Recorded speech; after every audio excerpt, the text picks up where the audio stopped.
आपने कभी सोचा है कि गांव या देहात को चक क्यों कहा जाता है? आइए आपको बताते हैं।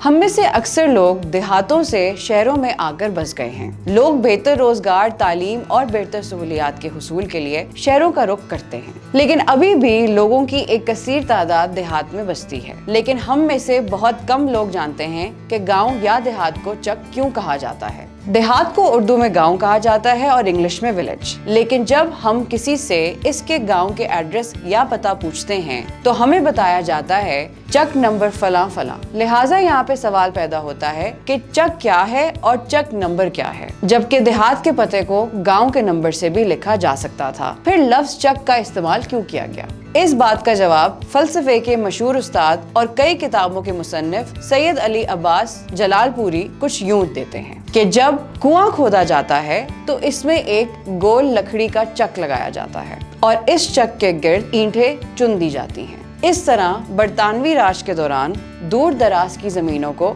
सैराब करने के लिए नहरें खोदी गईं, जिससे दूर दराज के इलाके सैराब हुए और इन नहरों के गिर्द लोग बसने लगे। तो बस्ती बसाने से पहले पानी की जरूरत पूरी करने के लिए एक कुआं खोदा जाता था। इस कुएं पर लकड़ी का एक गोल चक लगा दिया जाता था। फिर इस कुएं के गिर्द आबाद होने वाली बस्ती को चक कहा जाता था। रफ्ता रफ्ता इन चक के नंबर लगा दिए गए। यूं एक गांव या एक देहात को चक कहा और लिखा जाने लगा। लकड़ी का चक कुएं में रखकर इसके इर्द गिर्द नहीं बल्कि इसके ऊपर ईंटों की चुनाई की जाती है। फिर इस चक के नीचे से मिट्टी निकालकर कुआं मजीद गहरा करते जाते हैं। अंग्रेज दौर में जब नहरी निज़ाम कायम किया गया तो मजीद रुकबा ज़ेर काश्त लाने के लिए खुसूसन मशरकी पंजाब के काश्तकारों को इन नहरी इलाकों में ज़मीनें अलॉट की गईं। इन इलाकों में बसाए गए गाँव को चक कहा जाता था और जिस नहर से ये चक सैराब होते थे इस नहर या शाख का नाम भी नंबर के साथ लिखते थे,